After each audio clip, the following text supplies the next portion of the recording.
أعوذ بالله من الشيطان الرجيم. بسم الله الرحمن الرحيم. سيقول السفهاء من الناس ما ولاهم عن قبلتهم التي كانوا عليها قل لله المشرق والمغرب يهدي من يشاء إلى صراط مستقيم. وكذلك جعلناهم أمة وسطا لتكونوا شهداء على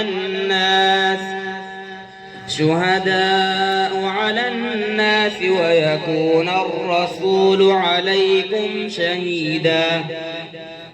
وما جعلنا القبلة التي كنت عليها إلا لنعلم من يتبع الرسول